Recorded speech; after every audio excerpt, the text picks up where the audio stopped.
이제 마가복음 11장 1절부터 11절까지입니다. 우리 같이 한번 교독하고요. 마지막 11절은 합독하도록 하겠습니다. 그들이 예루살렘에 가까이 와서 감난산 벳바게와 베다니에 이르렀을 때에 예수께서 제자 중 둘을 보내시며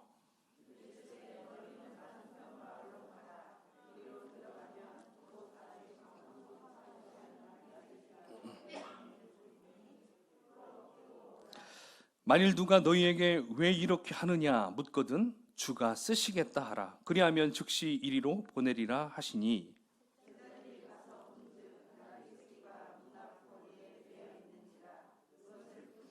거기서 있는 사람 중 어떤 이들이 이르되 나귀 새끼를 풀어 무엇하려느냐 하매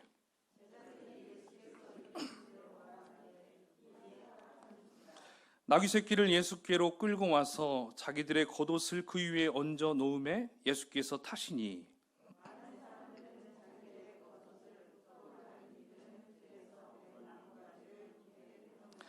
앞에서 가고 뒤에서 따르는 자들이 소리 지르되 호산나 찬송하리로다 주의 이름으로 오시는 이여.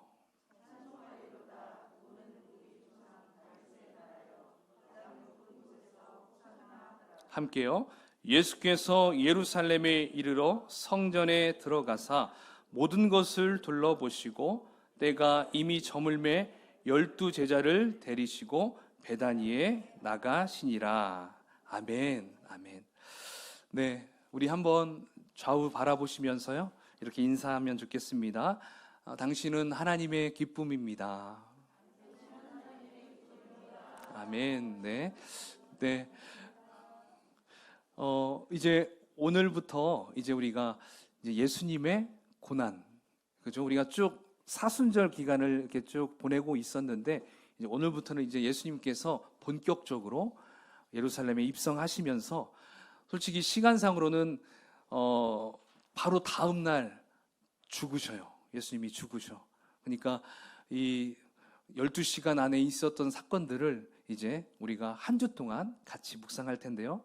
가장 첫 번째, 오늘은 바로 종려주의를 우리가 좀 기념하면서 오늘 주시는 본문에서 예수님이 우리에게 무엇을 원하시는가 그것을 좀 같이 나눴으면 좋겠습니다. 그래서 저는 오늘 본문을 통해서 주님이 기뻐하시는 신앙생활이 무엇인가 좀 이것을 좀 같이 나누면 좋을 것 같다는 생각을 해봅니다. 자, 여러분 대통령 선거 벌써 한 달이 지났어요. 그죠?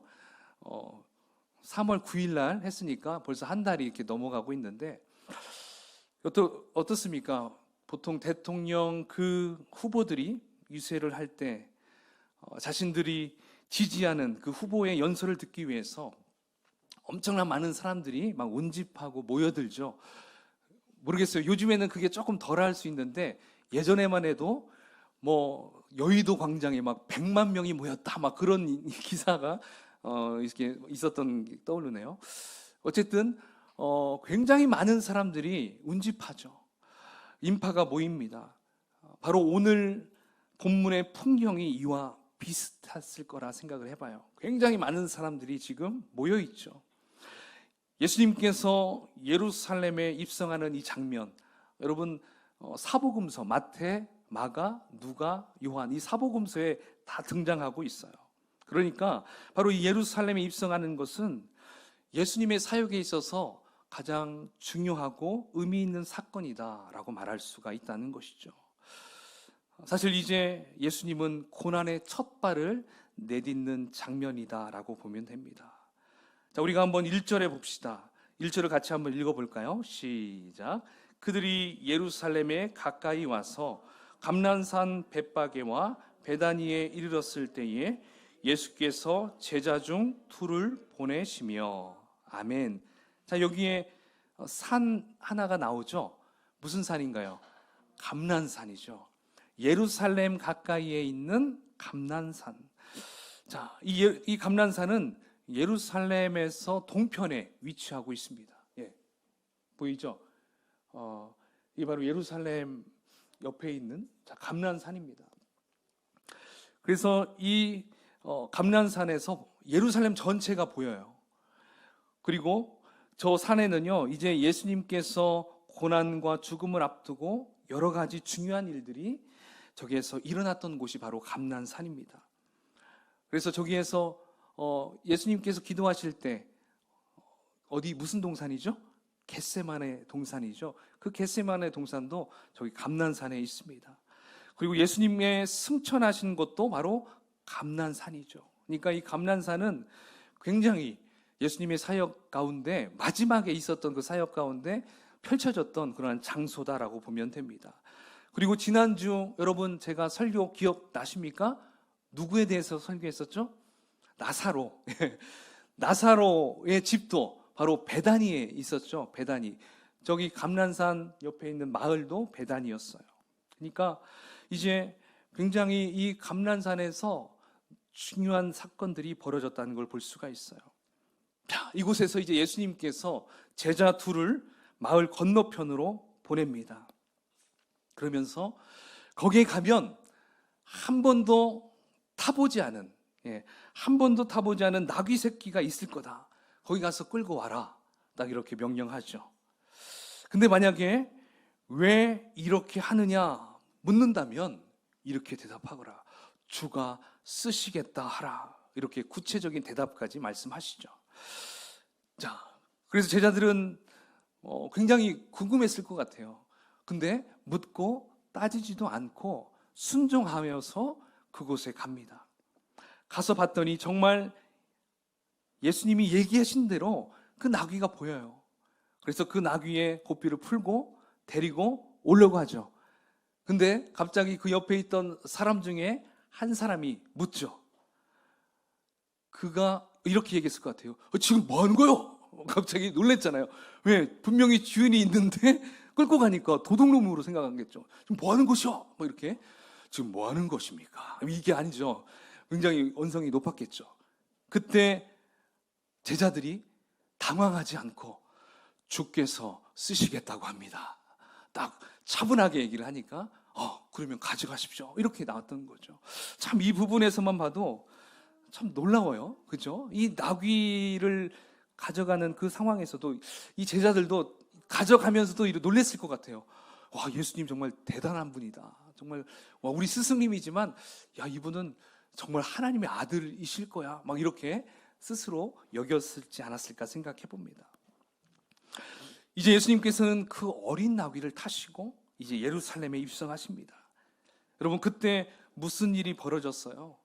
바로 유월절을 지키기 위해서 모여든 수많은 사람들이 그냥 환호성만 한 것이 아니라 자신의 겉옷을 벗고 그리고 감람나무 잎을 따가지고 종려나무 가지를 가지고 예수님 가시는 그 길 앞에 펼쳐 주었어요. 당시에 이렇게 옷과 나뭇가지를 깔아주는 것은요, 굉장히 특별한 사람에게만 할 수 있어요. 굉장히 지위가 높은 사람, 그러니까 왕과 같은, 황제와 같은 그러한 사람이 행차할 때 행해졌던 관습이었어요. 특히 종려나무 가지는 보통 승리의 상징을 가리켰거든요. 그래서 주로 왕이 지나가는 길에 펴놓거나 흔드는 바로 그러한 일을 했던 것이죠.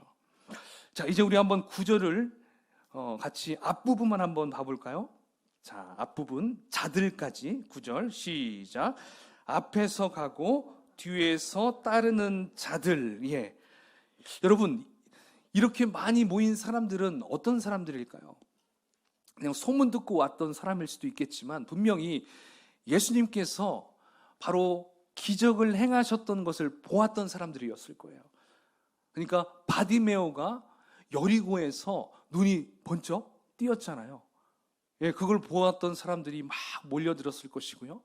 그리고 얼마 전 나사로 죽었다가 살아나는 것을 목격한 사람, 또 그 내용을 들었던 사람들이 이제 막 몰려들었을 것입니다. 아, 그 예수님이 지금 여기에 당도하셨대.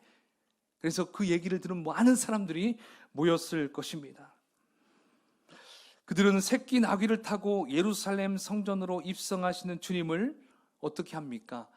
찬양하면서 환호하고 있어요. 그들이 찬양하는 환호는 어떻게 했냐면 9절 중반부터 10절까지인데요. 호산나부터 한번 같이 읽어볼까요? 시작. 호산나 찬송하리로다. 주의 이름으로 오시는 이여 찬송하리로다. 오는 우리 조상 다윗의 나라여 가장 높은 곳에서 호산나 하더라. 아멘. 우리가 아까 찬양 시간에 가장 많이 불렀던 찬양이 호산나였죠. 호산나. 여러분, 호산나가 무슨 뜻일까요? 호산나. 호산나는 그거예요. 우리를 구원하소서. 우리를 구원하소서. 저를 구원하여 주시옵소서.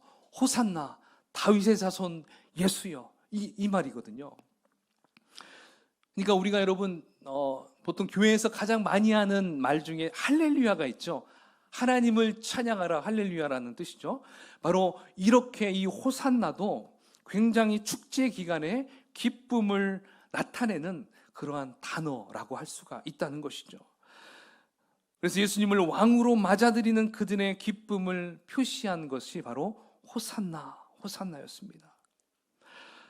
그리고 주님의 이름으로 오시는 분이라는 단어가 있어요. 주님의 이름으로 오시는 분, 이것은 구약에 예언된 메시아를 지칭하고 있어요. 또 여기 본문에 보면 다윗의 나라 이렇게 써 있죠. 다윗의 나라. 이 말도 그들이 예수님을 이제 다윗을 통하여 약속하셨던 그분으로 이해하고 있다는 걸 보여줘요.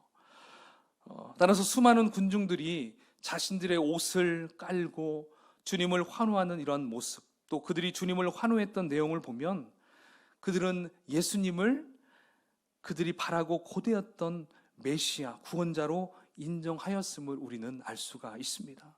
바로 여기까지가 오늘 본문의 스토리예요. 그래서 여러분 부활절 때 칸타타를 많이 하잖아요. 근데 우리 교회는 이제 칸타타는 아직 할 수가 없죠. 제가 있지만 할 수가 없어요. 아름다운 교회에서는 제가 거의 10년 동안 계속 칸타타를 부활절에도 크리스마스 때도 계속 해왔는데 그때 부활절 칸타타에서 가장 앞부분에 있는 그 찬양이 바로 호산나 이 곡이에요. 호산나의 곡도 여러 가지가 참 많이 있더라고요. 보면서 어쨌든 그러면서 영상에 많은 사람들이 막 이런 나뭇가지를 흔들고 옷을 막 펼치고 막 그런 모습들이 여러분 기억날 겁니다. 그런데 여러분, 오늘 우리가 이 본문을 보면서 좀 바르게 이해하고 적용하기 위해서 먼저 몇 가지, 한 두 가지 정도 살펴봐야 될 것이 있어요. 그 중에 첫 번째는요, 이겁니다. 예수님께서 지금 예루살렘 입성하기 이전까지는요, 특별히 자신을 드러내지 않았어요. 그죠?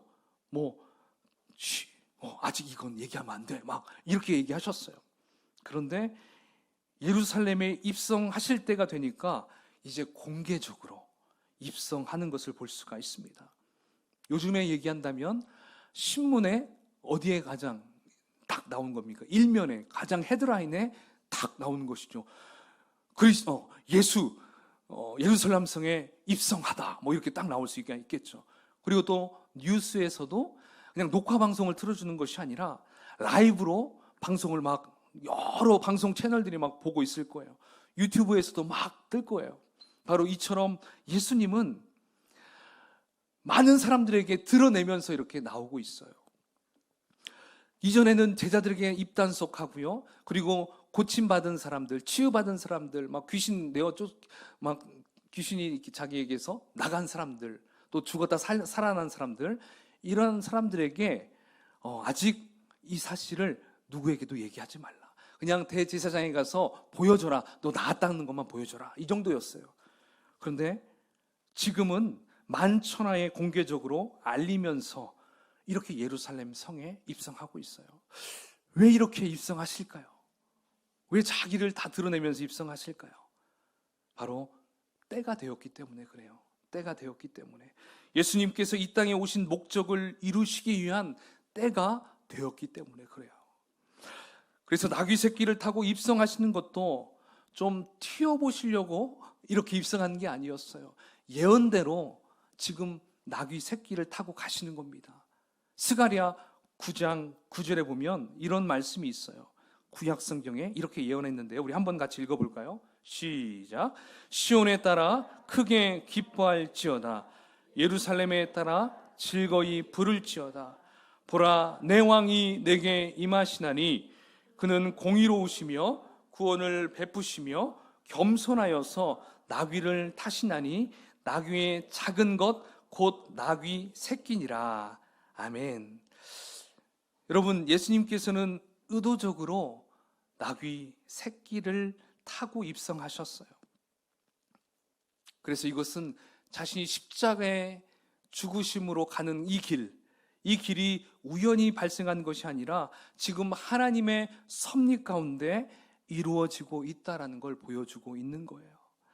그리고 본인이 바로 구약에서 예언되었던 그 메시아라는 것을 보여주고 있다는 것이죠. 그래서 주도적으로 이 일을 행하신 거예요. 자신의 뜻을 아시는 예수님께서 이제 자신을 향한 하나님의 뜻을 자발적이고 적극적으로 이루어 가시는 것을 우리는 볼 수가 있습니다.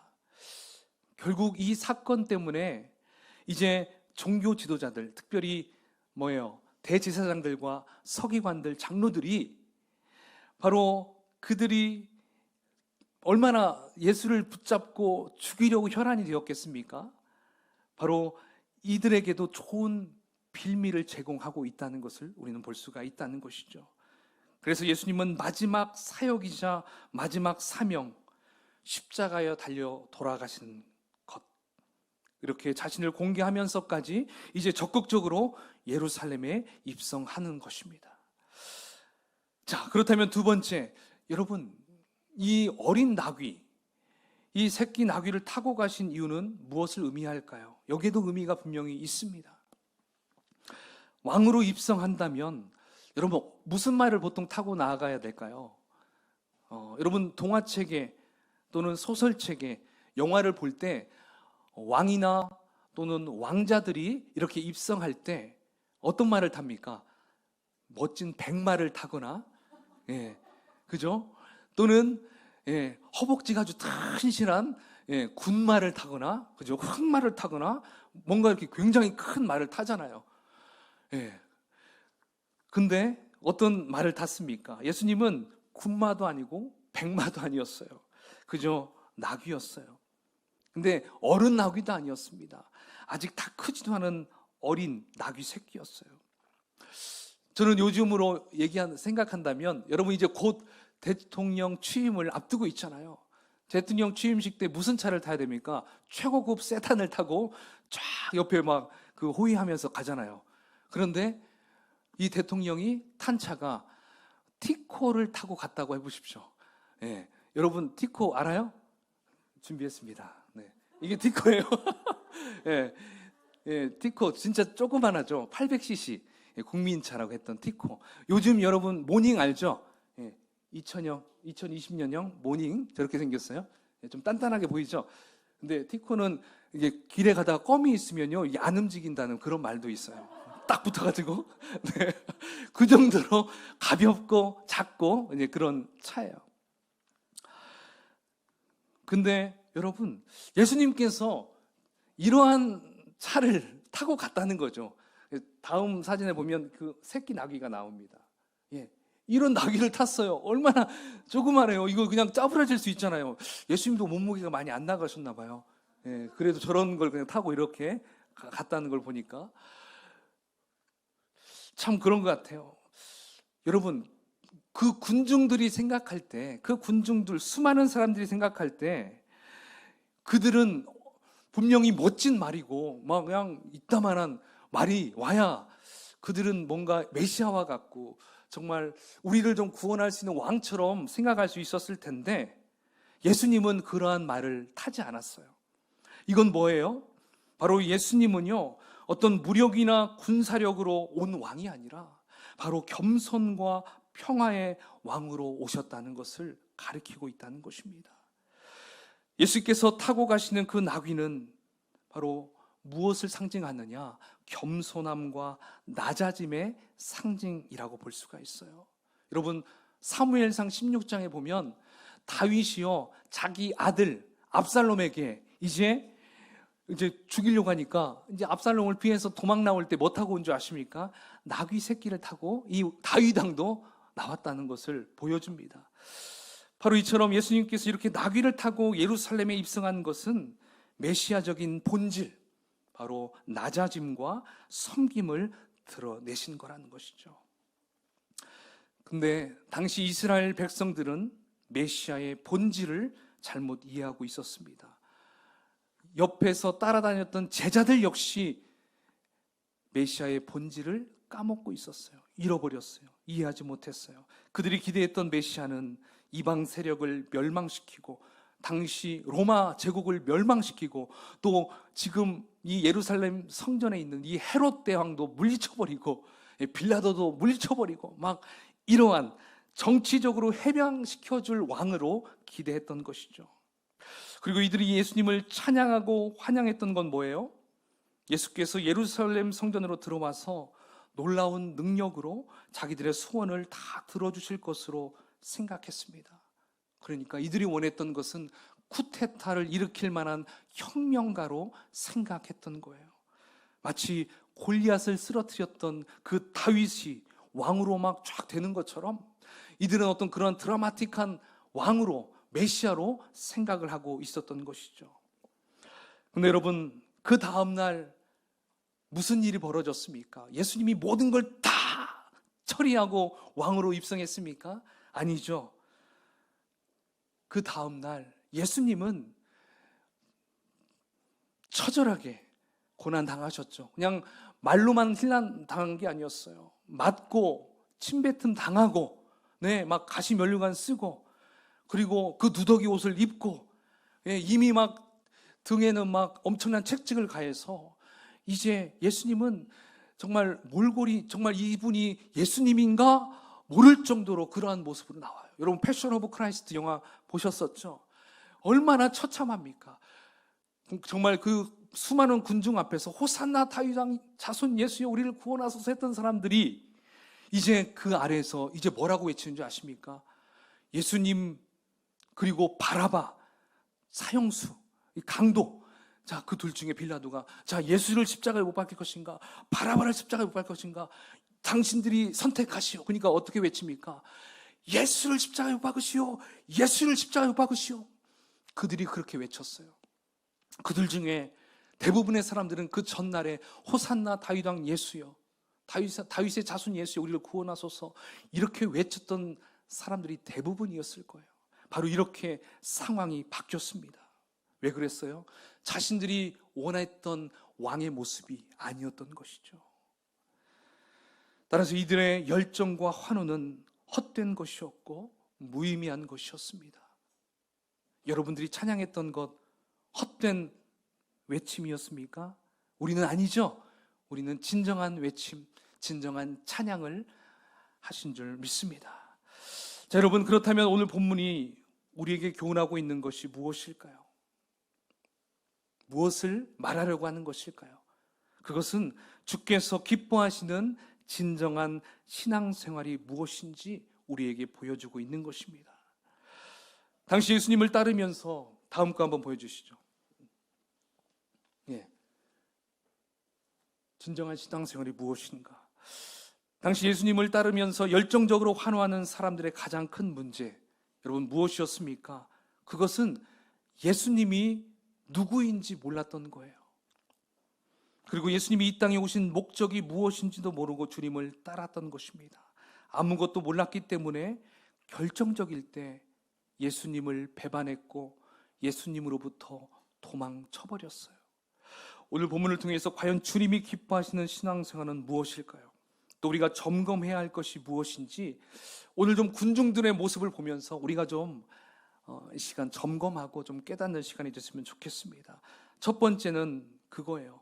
우리에게 바른 신앙의 고백이 있는지 점검해봐야 됩니다. 바른 신앙의 고백.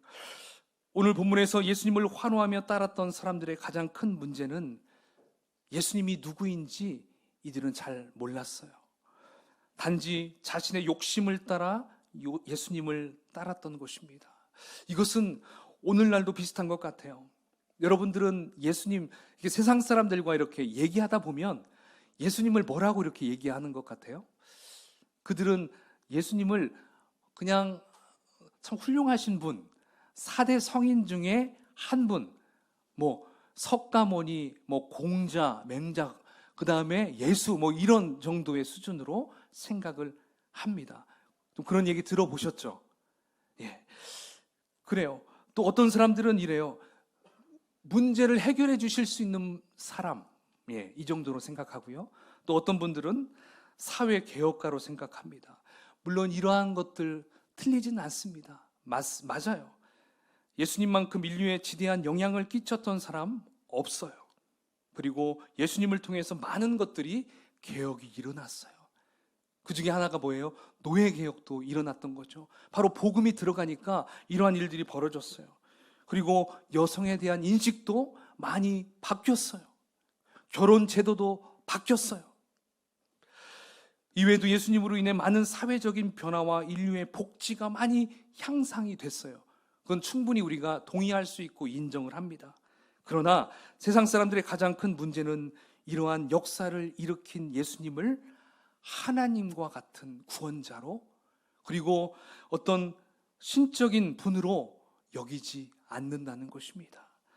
역사적으로 예수님을 이 땅에 오신 분으로 그냥 인정은 하지만 예수께서 그리스도, 구원자, 신성을 소유하신 하나님으로 믿지 않는다는 것입니다. 여러분, 근데요, 교회 밖에서만 이렇게 생각할 수 있다고 생각하는데 그건 또 잘못된 생각입니다. 교회 안에서도 보면 예수님을 제대로 모르는 분이 참 많이 있더라고요. 그러다 보니까 교회 안에서 예수님을 제대로 이해 못하니까 어떻습니까? 교회 안에서 어떤 예배 또는 어떤 봉사를 하든지 처음에는 뭔가 잘하는 것 같은데 시험이 탁 오잖아요. 그러면 이곳을 떠나버려요. 그리고 멀리 가고요. 그리고 사람과 또 말도 하려고 하지 않고, 참 그런 분들이 좀 있어요. 왜 그래요? 예수님을 제대로 모르기 때문에 이러한 현상이 나올 수 있다는 것입니다. 여러분 어떻습니까? 혹시 예수님에 대해서 아직도 잘 모를 수 있는 분이 있을 수 있을 거예요. 그러나 여러분, 우리가 이렇게 예수님을 제대로 알고 그리고 예배와 신앙생활을 제대로 하기 위해서는 바로 신앙생활의 터닝 포인트, 이게 참 중요하다는 것입니다. 신앙생활하면서 우리에게 가지고 있는 전환점이 여러분 어디에서 나와야 될까요? 바로 그것은 신앙 고백에서 나와야 한다는 것입니다. 신앙 고백. 바로 예수님이 나의 구원자 되심과 하나님 되심을 바르게 믿고 고백할 때 이러한 우리의 삶 가운데 터닝 포인트가 일어날 수 있다는 것이죠. 물론 이런 신앙 고백을 하는데도 참 좀 미지근한 그런 상태의 사람들이 좀 있어요. 대부분 어떤 분이 그러냐면 좀 모태신앙인들이 좀 그래요. 그리고 이렇게 부모님들이 믿으면서 자녀들이 이렇게 따라서 믿는 사람들이 보면 교회는 나가는데 뭔가 열정이 없고 뜨거움이 없어요. 그런데 물어봐요. 야, 너 예수님 누군 줄 알아? 네, 알아요. 저희를 위해서 십자가에 달려 돌아가신 분이요. 예수님을 믿으면요, 하늘나라에 갈 수 있어요. 이렇게 알기는 잘 알아요. 근데 미지근해요. 그러나 여러분, 그것을 조금 아쉬워할 수도 있겠지만 그거에 대해서 잘못됐다라고 할 필요는 없어요. 왜냐하면 바른 신앙 고백은 우리의 신앙이 세워지는 기초이기 때문에 그래요. 알고 있다는 게 더 중요해요. 할렐루야. 네, 우리 자녀들에게 한번 물어보십시오. 얘는 뭔가 교회 나가도 항상 뭐 이게 딴 생각하는 것 같은데 물어보면 다 알아요. 여러분, 이렇게 우리 6살, 7살짜리 아이들도 있잖아요. 막 예배 드릴 때 막 우왕좌왕 하잖아요. 근데 얘네들 설교 끝나고 물어보면요, 다 얘기해요. 신기하죠. 바로 그게 그 마음 안에 신앙 고백이 잘 세워져 있으면 바로 그런 일들이 벌어진다는 것입니다. 만약에 기초가 제대로 세워지지 않는 건물들은 어떻게 됩니까? 주위에 작은 충격을 받으면 쉽게 무너져 버리죠.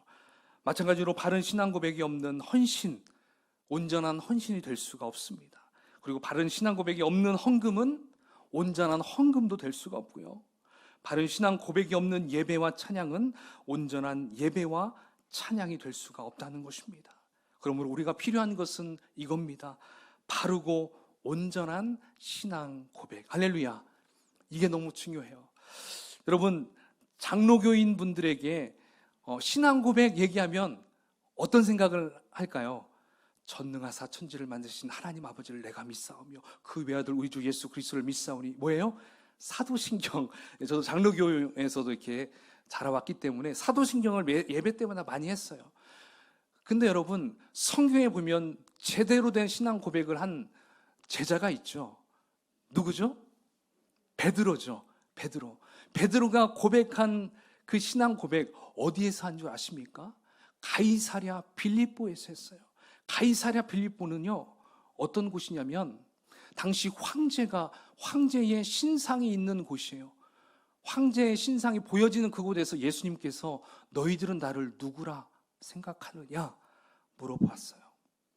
그러니까 얼마나 압도했겠어요. 그 신상이 딱 있는 데서. 잘못 얘기하면 걸리면 죽을 수도 있는데. 근데 베드로가 이렇게 고백하죠. 한번 읽어볼까요? 자, 위에만 읽어봅시다. 시작.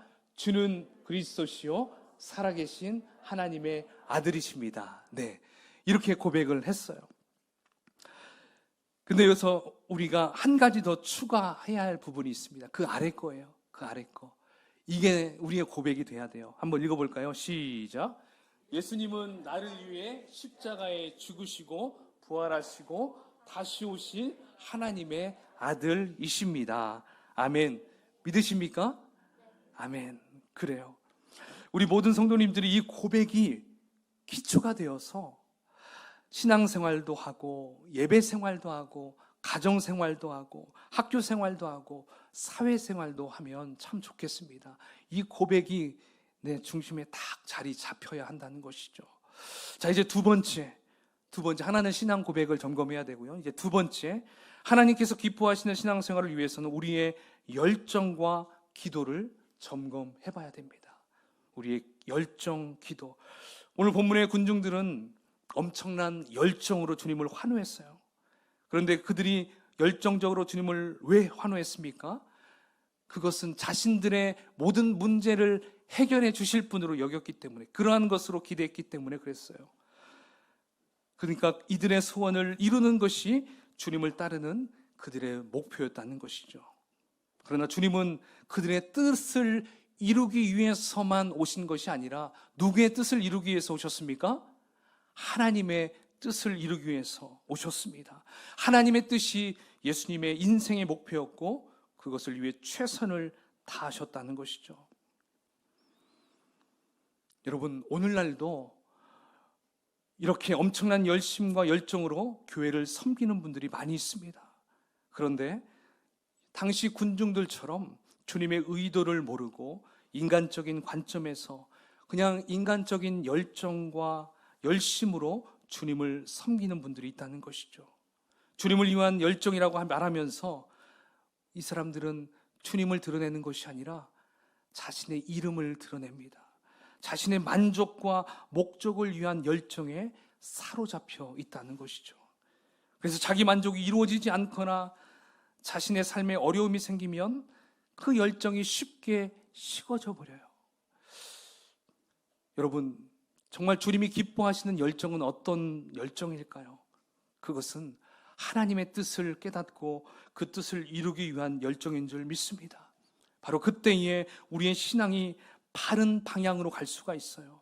그리고 그 열정도 계속 유지될 수 있다는 것입니다. 자, 여러분, 열정을 우리가 점검했다면 이제 두 번째, 좀 기도에 대한 부분도 한번 살펴보면 어떨까요? 기도. 여러분, 우리의 기도에 있어서 가장 중요한 것은 나의 뜻과 내 소원이 이루어지는 것이 아니고 나를 향하신 하나님의 뜻이 이루어지는 것입니다. 그런데 많은 사람들에 있어서 신앙의 최우선 목표는 어디에 있습니까? 나 자신의 어려움이 해결되고 내 소원이 이루어지는데 거기에 가장 목적을 딱 두고 있다는 것입니다. 혹시 여러분들의 기도는 어떻습니까? 혹시 그냥 내 만족, 나의 소원, 이것만을 유효해서 기도하고 계십니까? 여러분 잘 기억하세요. 이러한 기도는 이방 종교들도 똑같이 하는 기도입니다. 비나이다, 비나이다. 부처님께 비나이다. 비나이다, 비나이다. 옥황상제께 비나이다. 그들도 이렇게 빌면서 자신의 소원을 간구해요. 단순히 복받고 모든 것이 형통하기 위해 기도한다는 겁니다. 여러분, 이건 아니잖아요. 그렇죠? 우리도 역시 이런 기도로만 간다는 것은 똑같이 그들과 같은 기도 생활밖에 될 수 없어요. 하나님께서 기뻐하시는 기도는요, 나의 소원이 이루어지고 내 뜻이 성취되는 것이 아니에요. 하나님이 원하시는 것은 먼저 그의 나라와 그의 의를 구하는 것입니다. 할렐루야. 마태복음 6장 13절에 이렇게 말씀합니다. 그런즉 너희는 먼저 그의 나라와 그의 의를 구하라. 그리하면 이 모든 것을 너희에게 더하시리라. 할렐루야. 먼저 하나님의 나라와 하나님의 뜻을 구하십시오. 그러면 그 다음 것은 여러분들이 구하고 원하는 모든 소원하는 것들은 하나님께서 알아서 다 이루어 주신다는 것입니다. 이것이 기도의 원리입니다. 믿으십니까? 아멘, 아멘. 진정한 그리스도인은 나의 문제에 집착하지 않습니다. 내가 어떻게 되든지 해도 큰 관심이 없다는 거죠. 단지 주님의 소원이 이루어지고 주님의 뜻이 이루어지기를 바라는 거예요. 나의 소원이 잘 이루어지지 않더라도, 내가 좀 창피함을 당하더라도 주님께서 영광 받으시고 주께서 높임을 받을 수 있다면 우리는 그것 때문에 기뻐하고 감사할 수 있어야 됩니다. 이걸 우리가 점검해야 됩니다. 우리의 기도에 있어서 최고의 관심은 하나님의 나라입니다. 하나님의 뜻입니다. 바로 이걸 위해서 예수님도 죽으셨어요. 다 감당하셨어요. 근데 예수님이 다 감당하셨는데 우리라고, 여러분 이제 내 살고 싶은 대로 살아야 되겠습니까? 아니죠. 우리도 주님의 뜻대로, 하나님의 영광의 모습대로 하나님의 나라를 위해 살아야 된다는 것입니다. 여러분, 이제 말씀을 맺겠습니다. 오늘 본문은 주님께서 예루살렘에 입성하는 장면을 기록하고 있습니다. 그런데 당시 사람은 주님의 의도를 모른 채 잘못된 열정으로 주님을 따라가고 환호했습니다. 물론 우리는 열심을 다해 주님을 따라야 하고 최선을 다해 주님을 섬겨야 됩니다. 그러나 무엇보다 중요한 것은 주님에 대한 바른 신앙 고백의 기초 위에서 주님을 섬기고, 그리고 주님을 향한 열정이 내 뜻과 내 소원을 이루기 위함에서 나오는 것이 아니라 하나님의 나라와 하나님의 뜻을 이루기 위함으로부터 시작되어야 한다는 것입니다. 믿습니까? 바로 이거예요. 오늘 해야 될 이야기가 이거예요. 2000년 전에 그렇게 예수님께서 입성하시면서 그 수많은 군중들의 모습과 똑같이 우리가 주님을 환호하면 안 된다는 것입니다. 정말 예수님의 의도를 알아야 되고, 그리고 예수님이 지금 어떠한 목적으로 나아가는지 우리가 알아야 돼요. 한 주 동안 우리가 그 뜻을 알면서, 그리고 그 고난에 동참하는 저와 여러분이 되시기를 주님의 이름으로 축원을 드리겠습니다. 아멘, 아멘. 이 시간 우리 한번 같이 결단의 기도를 하도록 하겠습니다.